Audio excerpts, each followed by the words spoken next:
You're watching KCCI 8 News. Right now at 5 o'clock, the Cyclones take home the Big 12 championship title. See how the nail-biting game came down to the last couple minutes.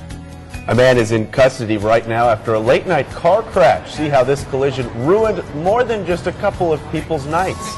And a 4-year-old in critical condition after falling through a frozen lake. How Urbandale firefighters are training for ice rescues. Well, good morning, and thanks so much for joining us, waking up bright and early with us on KCCI 8 News this morning weekends. Just after 5 o'clock right now on March 15th, and wouldn't you know it, we're expecting some wonderful weather today. Yes, we are. We're back in the 70s once again, and actually it's going to feel like June around here pretty soon coming tomorrow. I won't tell you exactly how warm it's going to get yet, but I know many Cyclone fans are sleeping in, so they should wake up and be able to enjoy the nice warm temperatures today. It's already starting off pretty mild out there this morning. Temperatures are in the 30s across the state as well as in the 40s. 39 here in Des Moines, 41 down in Knoxville, 36 in Ottumwa, a little bit warmer out in Storm Lake, 41. So we have some high clouds working their way on into the northeast or northwestern portions of the state this morning. Sioux City just has some high Cirrus. We'll see these throughout the afternoon hours, but mostly sunny day is in store. Beautiful day and breezy though. Winds from the southwest 15 to 20, gusting close to 30 at times. But yeah, we're going up to 75 degrees at 3 p.m. 76 for a high temperature today. Will be just after that, but 80s are coming in the forecast for tomorrow. Thank you, Zach. Well, it's back-to-back tournament champs. That's the title the Iowa State Cyclones can now claim in the Big 12 tournament. And it was another roller coaster ride. The Cyclones had rallied back to win from double-digit deficits in 4 straight games leading up to this one. So when they found themselves down by 17 to Kansas, Cyclone Nation had reason to believe. Iowa State came in with an incredible second-half performance. The Cyclones went on a 17-2 run to close that gap. With just 8 minutes left, they tied it up. The Cyclones took over the lead and never cooled off. With under 20 seconds left, KU was down 3. Frank Mason couldn't score. ISU ball, they dribbled it out. And Cyclones ultimately won the game 70-66, back-to-back Big 12 tournament champs. The Sprint Center full of Cyclone fans going nuts. Here at home, Cyclone fans went crazy as well, cheering on their team. Zach was probably one of them, but KCCI's Steffi Lee talked to some other folks and shows us how those Cyclone fans reacted to the big win. Dressed in Cyclone gear, the wild crowd inside the keg stand couldn't sit still as they watched their team battle the Jayhawks for the Big 12 tournament championship. They also couldn't contain their energy. Go Cyclone! Screaming at the top of their lungs at every exciting moment. As they kept their eyes glued to the screen, all they felt was anxiety. Looks like the same thing the last 2 games. My hands are sweaty. My heart's racing. Even when the Cyclones were down at halftime, they still kept their hopes up. I'm not worried. We're down 14, but I think we can come back. The Cyclones did come back, but not without putting the crowd here through a roller coaster of emotions. Second half, super highs, super lows. I'm losing my voice. Oh my God, so much fun. This is Iowa State basketball at its best. Nervous, just completely nervous, but I kind of thought this would happen. And if you thought their cheers from before were enough to make you go deaf, it was nothing compared to when the Cyclones won the Big 12 tournament championship for the 2nd year in a row.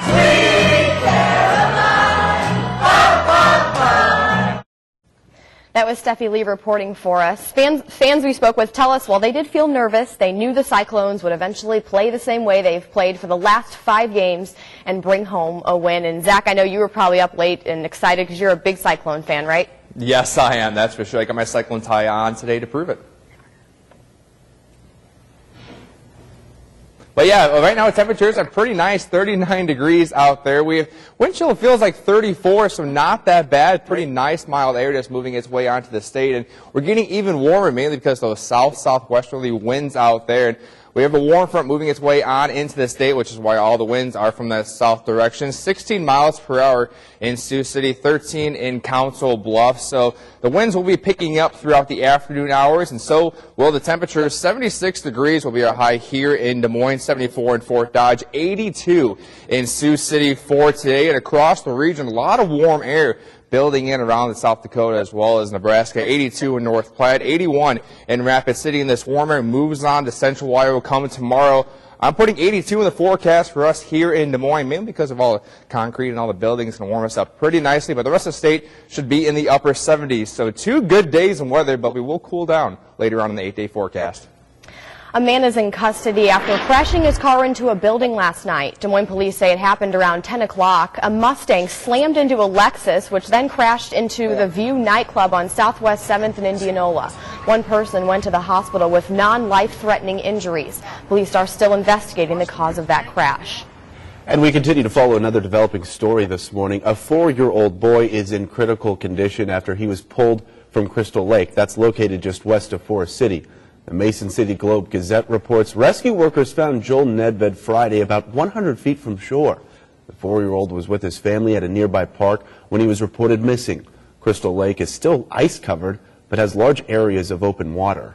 And as temperatures warm up and the ice starts to melt, Urbandale firefighters are training in a partially frozen pond for an ice rescue. Firefighters say spring and fall are the most dangerous times of the year for these ice accidents because it can be deceiving just how thick the ice really is. Officials say if you aren't quite sure if the ice is safe, then don't take a chance. Stay the heck off this ice. Even though it's more than 4 inches thick in some spots, the ice that is out there is disintegrated underneath, making being able to break through the ice very easy. And ice needs to be at least 4 inches thick for it to be safe enough for even just one person to stand on. In Commitment 2016 news, potential presidential candidate Carly Farina was in West Des Moines yesterday. She spoke at a Polk County Republican Women's Conference. A handful of other well-known Iowans, including U.S. Representative David Young, spoke about a range of issues, including business strategy, immigration, and self-defense. Event organizer Cheryl Wizenend says it was refreshing to hear her tell the crowd that there are no gender-specific issues. The gist that Carly Fiorina brought to the table today was to simply say that we all have potential, we all have opportunity, we all should live by the faith that we know that we're here on earth to do something good and to make every day count. Wizenand says the goal of Saturday's conference was to enlighten, empower, and engage women in issues that affect every American. Well, it was Iowa last week. This week, many potential presidential candidates are in New Hampshire. Potential presidential candidate Governor Scott Walker here. He spoke at a conference in Concord. The Wisconsin governor will spend the rest of the weekend in New Hampshire and travel then on to South Carolina. Also in New Hampshire, former Florida Governor Jeb Bush. Friday, he was part of an economic roundtable. When asked if he was running for president, he said he's still considering the possibility. Bush was also in Iowa last week, as you'll recall, for the Ag Summit. It's a top story right now on our website, kcci.com. A Cedar Rapids man says he can't move out of an apartment that smells like a dead body. Ramon Rojas says his neighbor who lived in the unit below him passed away more than a week ago. The medical examiner thinks the body had been there for up to 10 to 14 days. Rojas says everything in his apartment still stinks. I want to move as soon as possible. If they decide to help me or not, I have to move anyway. The property management at the Shamrock apartment complex says they are, quote, working to resolve the whole problem. New research says vegetarians have a leg up on meat eaters in preventing a type of cancer. Stay with us to find out what kind next. In one man's experience with listeria, the message his son wants to tell others who are affected. Stay with us for your health news. That's coming up.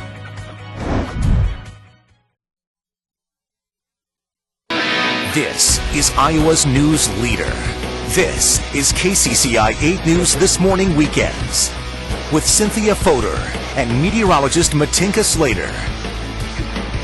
Good morning, meteorologist Zach Malak with you here with some good news. We have hot June air working its way in into the state both today and tomorrow. High temperatures in the mid-70s today and low 80s coming tomorrow, and those are average daytime highs in June, so it's going to feel like summer around here for a short time being. Lows are going to be in the upper 30s and low 40s around the state. We have a lot of sun the next couple of days, but temperatures will be dropping off on Tuesday back into the mid to upper 50s and even low 50s come Thursday and Friday. So enjoy both today and tomorrow because it's going to get a tad cooler around the area. Current temperatures outside, 35 in Mason City, 37 in Fort Dodge, 39 right now here in the metro. A little bit warmer on Sioux City, 49 degrees this morning. And temperatures will be dropping off just a bit throughout the morning hours, but warming up nicely. 70 degrees come 1 p.m., 74 at 5 p.m. and our daytime high today, 76 degrees. Thank you very much, Zach. Here's your health news at 5:13 this morning. Vegetarians may have a lower risk of colon cancer. Researchers in California reported vegetarians had a 22% lower risk of all colon cancers compared to non-vegetarians. Colon cancer is the second leading cause of cancer death in the U.S. And U.S. researchers tracking more than 500 couples trying to conceive say they discovered 3 factors that can have a negative impact on men's fertility. Those include high blood pressure, taking multiple medications, and working in a physically demanding job. And doctors at Duke Cancer Institute are reporting a significant development when it comes to treating brain cancer. They found that giving tetanus shots to glioblastoma patients primed their immune system and allowed treatment to get past the blood-brain barrier to attack tumors. And Paul Schwartz Jr. died back in 2011 after eating listeria-contaminated cantaloupe at a Prairie Village restaurant. Of 33 people nationwide who died from that outbreak. His son, who also happens to be named Paul Schwartz, has some advice for loved ones affected by this latest string of infections. I feel horrible for them. I know what they're going through. Paul Schwartz watched his father go from a vibrant and spry 92 to a bedridden man gone mad with dementia. He was my best friend. It's something that could happen to anybody. His father was shot twice in the South Pacific, earning him 2 Purple Hearts during World War II, but died due to something as mundane and seemingly safe as a breakfast fruit cup. The circumstances anger Schwartz to this day. Our lives matter. We shouldn't have to take a bite of cantaloupe or ice cream and possibly get sick and die. Schwartz says government inspections of farms like Jensen and plants like Bluebell need to happen more often. The roadblock isn't technology, but staffing and the money that requires. It's just hard to fathom that this could happen in this day and age. In the past 3.5 years, Schwartz has made several trips to D.C. to speak about his father's life and death, to push for stricter regulations, prodding lawmakers on the federal and state levels. But he says it often feels like a futile fight, which is why he urges others affected to get a lawyer, not for the money, but for the message a successful lawsuit can send. Because right now, that's the only thing to help clean up the industry, whatever needs to be done. Hold people accountable. In his lawsuit against Jensen Farms and the other companies involved in his father's death were resolved just this year. He says he's gladly giving back every dime to get his dad back. It is time to check back in with Zach, and we're headed for some 80s.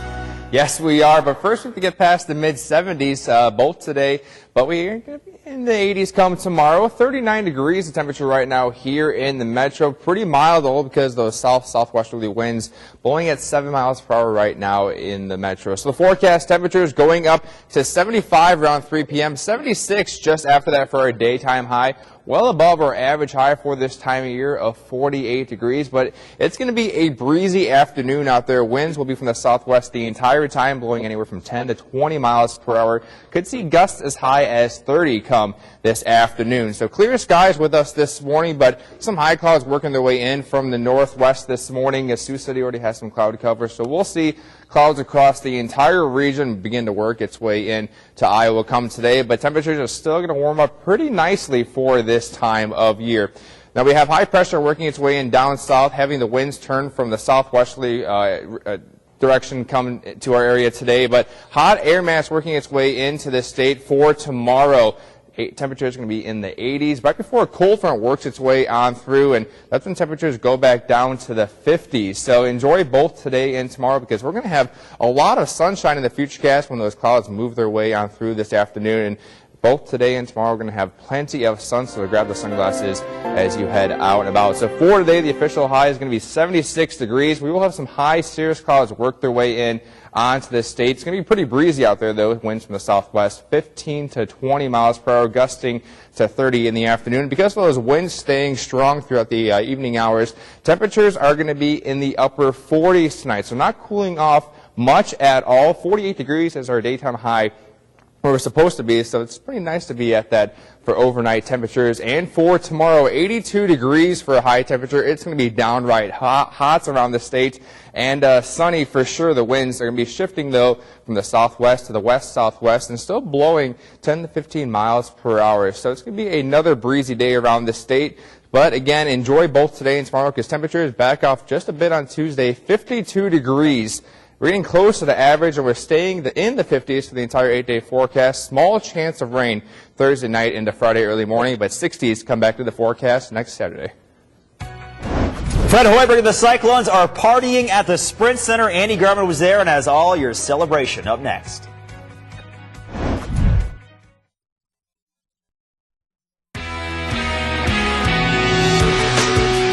Well, it was a party in Kansas City, but for a while it certainly looked like Cyclone Nation would not be getting what it came for. The Big 12 championship game at the Sprint Center, packed full of Cardinal and gold. First half action not going well for Iowa State. George Niang turns it over. Here come the Jayhawks. Wayne Stelton Jr. finishes the break, capping an 11-3 run. He had a game-high 25, 14-point deficit at the half. It was a 17-point Kansas lead early in the second. And then they said enough. Naz Long, an amazing spin move. Cuts the lead at 2, worth another look. Now you see me, now you don't. 9 minutes left, down by 4. How about Gorgeous George? Laying it in. 2 of his team had 19 points. And we're down by 2. Moments later, Bryce DeJon-Jones reads it like a book and throws her down. 17-2 run, and we are tied at 51. Cyclones would ride that momentum. Up 5, Monte Morris breaking down his man, puts him up 7. Kansas had a chance to tie it at the end. Kansas was down 3, 20 seconds left. Frank Mason Jr. tries to spin in, it's no good. Cyclone ball. They make the free throws down the stretch and win it. 70-66, back-to-back Big 12 champions. The Cyclones celebrate, and Andy Garman was there. Wasn't looking good, Andy. Then we went on a run and cut that thing to single digits, and once you get it to that point, anything can happen. And once again, our guys showed great character and resolve and kept fighting through the tough times and just found a way. And that's what we'll remember from this tournament, is how the guys hung together through those difficult times and pulled out 3 incredible wins against 3 great teams. 14 at halftime. You're down 17 a minute into the second half. What made you believe you could make this run? Being down 20 before. Against Oklahoma at Hilton, and we got the job done. We just knew we missed a lot of shots early, but you know, we stayed within ourselves, and we had great support off the bench. A year ago, you watched this. Yeah. What does it feel like to be in it? I mean, me and Jameel McKay were both sitting out together, and we both made a pact that we're going to go get our own rings. So, I mean, that's what we did. 2 trips down here, 2 championships. Oh, it's lovely, man. I never thought we'd be here, but you know what? We came out, we had a mission, and we succeeded, man. And that just goes to show with enough willpower and enough family, you can do whatever you want. I've seen a lot of basketball in my college days, and I've seen crazy stuff happen. So I'm never going to give up on these guys. They're never going to give up on me. Coaches are never going to give up on us. So we just had to fight the last 20 minutes. You're about to go climb that ladder again. Special feeling. I'm really excited. Andy Garman reporting from the madness. Well, one Cyclone that could not make the trip was AD Jamie Pollard. He remains at a Methodist hospital in Des Moines, recovering from Tuesday's open heart triple bypass surgery. He was part of this win. He had the strength to make a pregame video, which was played at the Cyclone pep rally before the game. Hey, Cyclone fans. This is Jamie Pollard, your Director of Athletics. I really wish I could be at the Power and Light District this afternoon and in the Sprint Center tonight.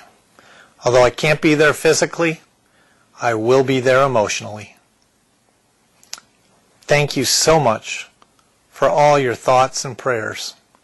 I will be back. Go Cyclones. All unbelievable display of courage, and he was on Twitter. You got to know this was great medicine to see his Cyclones win. This is what he said afterwards. Awesome end of the week, Big 12 basketball champs, and then just watch Ed Kimboy win the national championship in the 800 for the Cyclones. Pollard thinking about all his athletes, ending his tweet with, wow. Here's your bracketology update. What will happen on Selection Sunday? Cyclones are now a 3 seed on ESPN and a 2 seed according to CBS bracketologist Jerry Palm, who also has them going to Omaha, which is what the Cyclones want.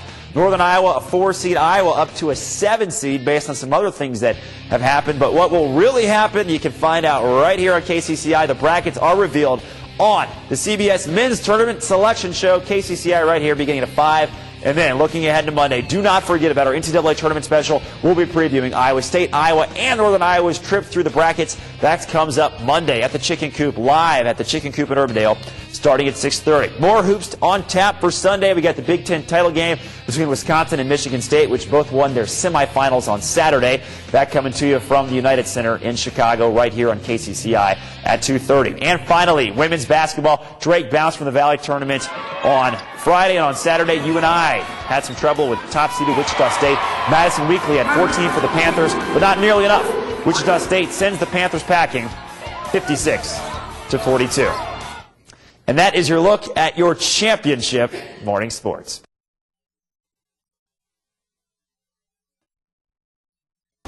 The most watched morning news in central Iowa. This is Iowa's news leader. This is KCCI 8 News This Morning.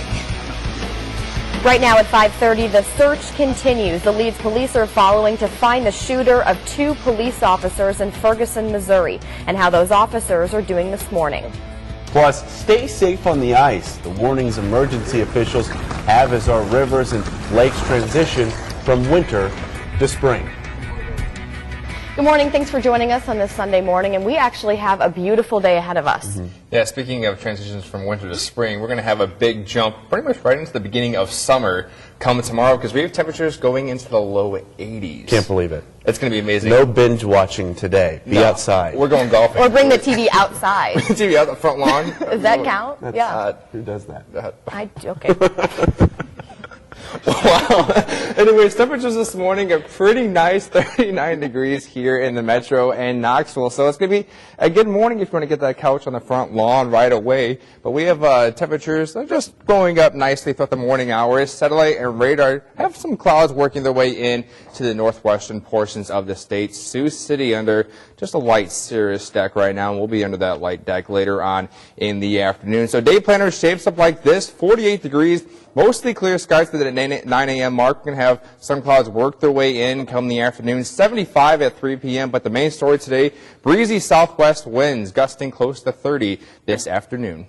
Thank you, Zach. And happening right now, 8 people are confirmed dead after a massive cyclone tore through the tiny islands of Vanuatu in the South Pacific. Vanuatu is just northeast of Australia. Officials say the death toll is expected to climb much higher, and the UN says there are unconfirmed reports of at least 44 more dead. Communication is still down across several parts of the Vanuatu Islands, making damage assessment difficult for emergency crews. And turning now to that ongoing situation in Ferguson, Missouri. The manhunt continues for the suspect who shot and wounded 2 police officers during a protest last week. And police say they're following up on more than a dozen tips and have asked a community on edge for more help. Craig Boswell is in Ferguson with the latest. The St. Louis County Police Chief says the search for suspects is a priority. I cannot tell you at this point that an arrest is imminent. There's certainly nobody in custody. Tips, including one that led police to search a home just blocks from the Ferguson Police Department, turned up nothing. The 2 officers shot outside the department early Thursday are now recovering at home, one of them with a bullet still lodged near his ear. Clergy and community members condemn the violence, praying for peace during a candlelight vigil the night after the shooting. Just down the street, as protesters gathered, officers were keeping their distance and no visible riot gear. A noticeable difference from the response to demonstrators after the shooting of unarmed black teenager Michael Brown by white police officer Darren Wilson last summer. There you go. Or does it? Now, months later, glimpses of reconciliation as some reforms take place. 6 employees, including the police chief, have resigned or been fired since the Justice Department report found widespread racial bias in the police force. Demonstrators also want the mayor to step down, and many have told me they want the police department dissolved. The St. Louis County Police Chief did say Friday that the county is in talks to take over the department, but no contract has been written or signed. In Ferguson, Missouri, Craig Boswell, CBS News. And we've learned some new information overnight. A convenience store that was looted and burned in the violent August protests in Ferguson will be rebuilt as a job training center as part of Ferguson's effort to empower the community. More details on that should be released tomorrow. And the White House issues a new warning to the U.S. Senate to stay out of negotiations with Iran over its nuclear program. The letter says legislation sponsored by Senate Republicans could interfere with an agreement with Iran. Nuclear talks with Iran will resume today, and the U.S. and other world leaders have until March 31st to reach a deal. Right now, the Centers for Disease Control and Prevention says it will monitor several Americans who may have been exposed to the deadly Ebola virus. An undisclosed number of Americans will be coming back from Sierra Leone soon. Officials at the University of Nebraska Medical Center say they will be monitoring 4 patients there. Several others will be monitored in Atlanta and Maryland. In Commitment 2016 news now, the Washington Post reports Jeb Bush used his private email account when he served as Florida governor to discuss security and military issues. The email exchanges included details of Florida National Guard troops in the aftermath of the September 11th attacks and discussion of the protection of nuclear plants. Bush's aides say none of the emails contain sensitive or classified information. This comes after it was revealed that Hillary Clinton used a personal email during her time as Secretary of State. And more commitment news now. Potential 2016 presidential candidate Carly Fiorina was in West Des Moines yesterday. She spoke at a Polk County Republican Women's Conference. A handful of other well-known Iowans, including Representative David Young, spoke about a range of issues, including business strategy, immigration, and self-defense. Event organizer Cheryl Wizenan says it was refreshing to hear Fiorina tell the crowd that there are no gender-specific issues. The gist that Carly Fiorina brought to the table today was to simply say that we all have potential, we all have opportunity, we all should live by the faith that we know that we're here on earth to do something good and to make every day count. Wizenan says the goal of that conference yesterday was to enlighten, empower, and engage women in issues that affect every American. Well, it was Iowa last week, and this week many of those possible presidential candidates are in New Hampshire. Potential presidential candidate Governor Scott Walker spoke at a conference in Concord yesterday. The Wisconsin governor will spend the rest of the weekend in New Hampshire and then travel to South Carolina. Also in New Hampshire, former Florida Governor Jeb Bush. Friday, he was part of an economic roundtable. When asked if he was running for president, he said he's still considering the possibility. Bush was also in Iowa last week, you might remember, for that agriculture summit. And we continue to follow a developing story in Iowa this morning. A 4-year-old boy in critical condition after he's pulled from Crystal Lake, that's just west of Forest City. The Mason City Globe-Gazette reports rescue workers found Joel Nedved Friday about 100 feet from shore. The 4-year-old was with his family at a nearby park when he was reported missing. Crystal Lake is still covered in ice in some parts, but has large areas of open water. And as the temps warm up and the ice starts to melt, Urbandale firefighters are training in the partially frozen pond for an ice rescue. This happening yesterday. Firefighters say spring and fall are the most dangerous seasons for ice accidents because it can be deceiving just how thick the ice really is. Officials say if you aren't sure how safe the ice is, then don't take the chance. From here, it doesn't look like it's too bad. Well, you get out there 10 to 15 feet, and the next thing you know, you're falling through. Number one sign is the signs that are posted saying thin ice, stay off. And officials say ice needs to be at least 4 inches thick for it to be safe enough for even one person to stand on. Time now 6:36. Let's head straight over to Zach to check the forecast. Forecast is looking great today. We have temperatures that are going to be going back into the 70s once again. That's all because the wind has shifted the direction. Yesterday we were from the northwest. Now we are from the south-southwest across the state. 6 miles per hour in Des Moines, 12 up in Fort Dodge, 14 in Sioux City, and higher winds But moving on into central Iowa, we'll have gusts as high as 30 miles per hour come this afternoon. Speaking of temperatures, temperatures are just hanging on into the 30s across the state. 37 in Des Moines, a little cooler up in Ames, 29 at this hour, but 40s out to the northwest, 48 in Sioux City and 45 in Council Bluffs. We have some cloud cover working its way into the state as well. All the Dakotas have some clouds just moving on in, and this has come close to the central Iowa throughout the morning hours and afternoon, but these will be some high wispy clouds throughout the afternoon hours, so still a partly cloudy day in store. And with that, temperatures are going into the 70s, like I said, 76 degrees here in the metro. Warm air out west, 81 in Rapid City, 82 in North Platte, Nebraska, and those 80s are working closer and closer to central Iowa. We'll see the 80s coming tomorrow. All right, thank you very much, Zach. A lot to be excited about, the weather, of course, and Iowa State back-to-back tournament champs. Pretty cool title, and it's also one that now Iowa State Cyclones can officially claim in the Big 12 tournament. The Cyclones have rallied back to win from a double-digit deficit in 4 straight games leading up to this one. So when they found themselves down against Kansas by 17, it was just a matter of time before they eventually turned it around like they usually do in the second half. And the Cyclones went on to a 17-2 run to close that gap, and with 8 minutes left, they tied it up at 51, and they took the lead and never looked back. Final score, 70-66, Cyclones on top, and the fans can celebrate. Second half, super highs, super lows. I'm losing my voice. Oh my God, so much fun. This is Iowa State basketball at its best. As you can imagine, those Iowa State fans cheering loud and proud in Kansas City last night where the game was, but they also did it right back here at home. Dressed in their Cyclone gear, fans packed the Keg Stand Bar in West Des Moines, anxiously watching them take down the Kansas Jayhawks. Even when the Cyclones were down at the half, they kept their spirits up, and when the Cyclones eventually won, as you can imagine, the whole bar went crazy. And a lot of those Cyclone fans now wondering where they're going to end up in the NCAA tournament. Make sure to tune in to KCCI tonight at 5 for Selection Sunday. All the brackets will be revealed. You'll see how the tournament will shape up for Iowa State, Iowa, and UNI. Hey, and don't forget about our NCAA tournament special. That's going on tomorrow night. Hoops Hysteria live from the Chicken Coop in Urbandale. Our sports team will have all you need to know to cheer on your Iowa teams throughout March Madness. That special airs right here at 6:30 tomorrow night. If you love the film The Best Exotic Marigold Hotel, will you love the sequel? John Pascuzzi reviews the second Best Exotic Marigold Hotel coming up. And Iron Man gives back how Robert Downey Jr. helped bring a big smile to a young boy's face. It's all ahead in this morning's Trending News. Technical glitch.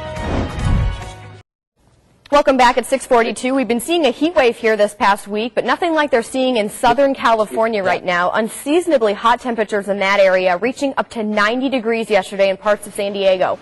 As you're looking there in that video, thousands of people flocking to the beach to cool off in the ocean.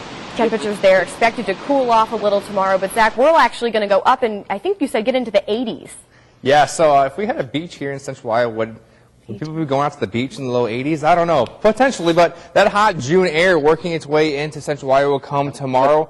Now, June has an average temperature around the mid-70s, and we're already going to be at that today, but the low 80s is feeling like mid-July around here. Lots of sun the next couple of days, but temperatures will be dropping off Tuesday as a cold front works its way on through the area Monday night into Tuesday. So enjoy the next couple of days. Current temperatures already pretty mild, 41 in Fort Dodge, 37 here in Des Moines, and 48 in Sioux City this morning. So warm air already pooling in from that northwestern portion of the state. The day planners temperatures going up to 48 come 9 a.m., 70 at that 1 p.m. mark, going up to 76 this afternoon. Thank you, Zach. We want to know, how do we exactly explain the second best exotic Marigold Hotel? Not sure about that one, but we think John Pascuzzi's movie review does a pretty good job. Here he is. You know, the Best Exotic Marigold Hotel was a surprise hit in 2012, and now comes the obligatory sequel, the second Best Exotic Marigold Hotel. Now, many of the same cast from the original return for a second stay, including Maggie Smith, Judi Dench, and Bill Nighy. New on the guest list is Richard Gere as the mysterious Guy Chambers, who will discover the hotel is full of colorful characters and a few surprises. Of course, some things never change, like the priceless exchange between Smith and Dench. Sometimes it seems to me that the difference between what we want and what we fear is the width of an eyelash.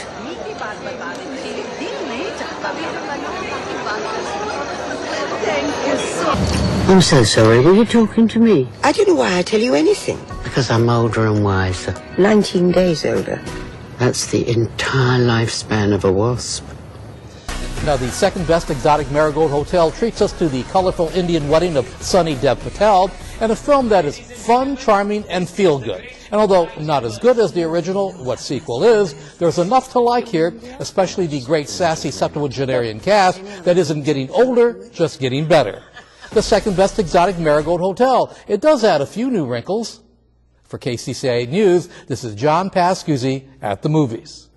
Once again, thank you so much, John, for that. Next week, he reviews Run All Night, starring Liam Neeson and Ed Harris. Taking a look at what's trending now, a big name in comedy is set to host a major award show. Former SNL cast member and star of Brooklyn Nine-Nine, Andy Samberg, will host the 2015 Emmy Awards. In a statement, he promised Emmy viewers it'll be a wild ride. The Emmys will air on Fox this September 20th. And check this out, Robert Downey Jr., Iron Man himself, helped deliver a free bionic arm to a boy in Atlanta. 7-year-old Alex Crane has a partially developed right arm, and a group of scientists at Limitless Solutions brought in some help to have his new 3D printed Iron Man-inspired arm specially delivered to him. Downey never broke character during the delivery. That is so cool. Still ahead, turning passion into much-needed cash, the company that's helping homeless artists get back on their feet. That's next, right here on KCCI.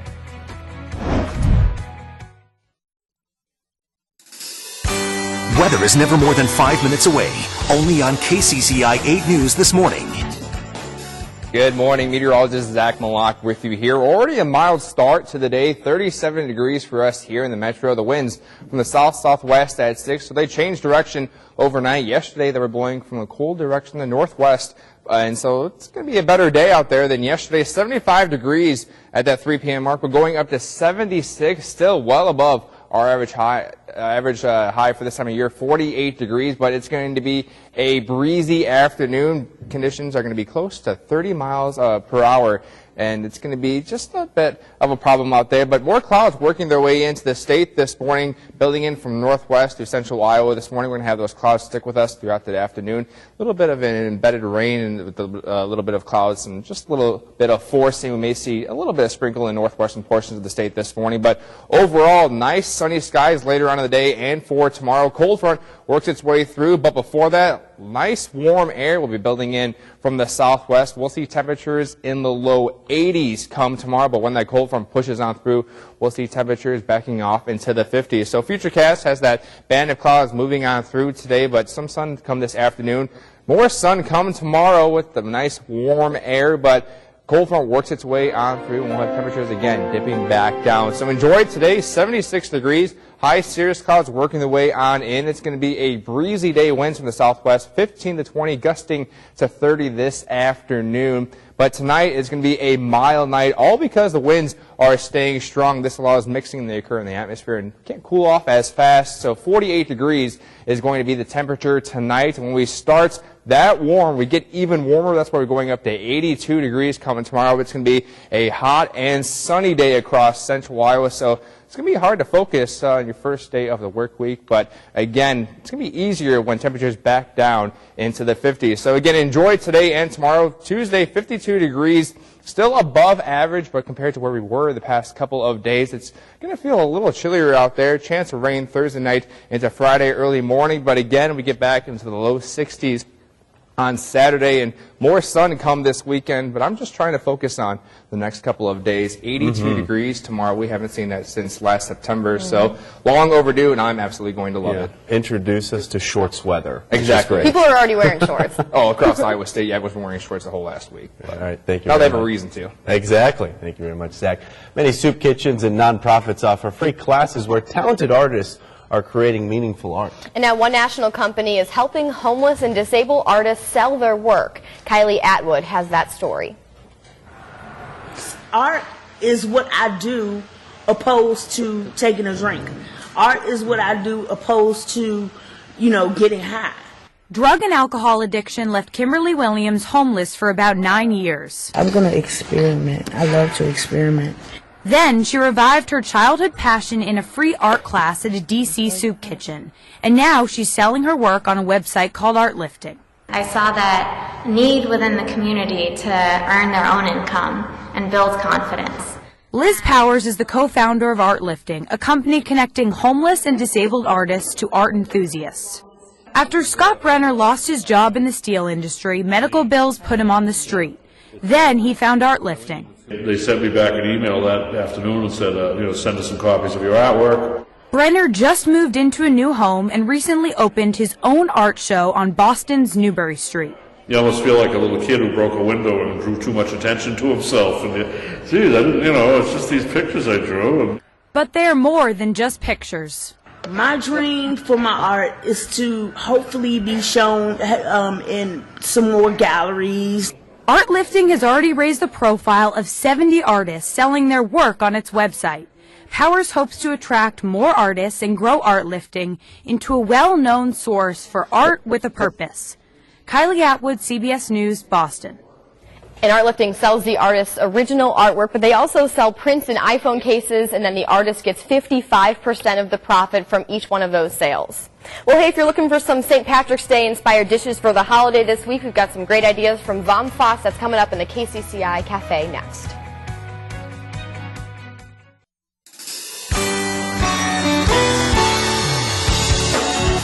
Welcome back. I'm hanging out in the KCCI Cafe with Melissa Bartholomew of Vom Foss, and we're talking about St. Patrick's Day inspired dishes. Yes. So today we're featuring, Vom Foss is basically a German-based company, so it translates from the cask. So it kind of fits in well with this morning with the theme of our Irish whiskeys. But we sell oils, vinegars for your cooking. We also sell single malt scotches, brandies, bourbons, Irish whiskeys. And that's what we're going to feature today because we know St. Patrick's coming up. We're also celebrating our 3rd year anniversary at the shop. So we're kind of theming everything around our March Malt Madness. Okay. Today, all of these are going to be inspired with Irish whiskeys. So we made a traditional Irish soda bread, which is definitely an Irish dish. We've also made them into scones this morning. And then we're featuring with that an Irish cream butter. So it takes our Irish whiskey and you infuse that into the butter. It's got powdered sugar, the Irish whiskey, a little bit of salt, and unsalted butter. So it's easy, something to give it a kind of nice light airiness to the butter. So it's a great, not just on the scones, but any sort of bread that you want to make. I was going to ask that. You've used it on a lot of different things and it tastes good. It is. It's nice and sweet because it's got a little bit of that powdered sugar in there to sweeten it up and lighten it up. So it's very, very nice. So that's made with our one of our Irish single malts. It's called our Jack's Choice. It's 11-year aged Irish whiskey, and it's aged in a sherry cask and a dessert wine cask, so it has a little bit of sweetness to it too. And then we also did caramels. So caramels are kind of fun because it's just a little bit different twist. We took an Irish whiskey and we put our Brothers in Arms, which is a 14-year Irish whiskey. It's been aged in sherry and bourbon barrels. So it gives definitely a little more richness to the caramels and great fun. Definitely worth trying. Which I never heard of including that in there. Yeah. And I want to try one, but I know that I'd have a hard time talking the rest of the day probably. But all delicious. And then the last thing that we're going to feature is an Irish cocktail because we know with St. Patty's coming up, you want to find a good cocktail. Yep. This one is called the Emerald. So what we do is we're going to start with our Irish whiskey. So this is going to be our Stevens 5-year Irish whiskey. So it takes 2 ounces of the Irish whiskey. So we're going to put that in there. And then it takes an ounce of vermouth. So we're using the Dolan vermouth. So we're going to add that in there. And then we're also going to add kind of a little secret ingredient. This is kind of an Irish twist on almost an old-fashioned to some degree. So you're going to put a couple of drops of our orange bitters in there that we carry at the shop. I've never heard of that before. Yes. What kind of flavoring does that give it? You said this is orange. Okay. Yeah, so this is an orange. And then we'll just pour that into our already prepared little cocktail glass there. So perfect for St. Patrick's Day coming up on Tuesday. Yeah. Well, Melissa, we want to thank you for hanging out with us this morning, and we want to send it over to the desks with Ryan and Zach. And forecast is looking really good. We're going to need a nice ice-cold beverage, that's for sure, for how warm temperatures are getting. 76 degrees for today, 82 is where we are going for tomorrow. But enjoy today and tomorrow because temperatures are going back down to the 50s come next week. All right. Thank you so much for joining us this morning. We hope you have a wonderful afternoon and get out and enjoy that sunshine.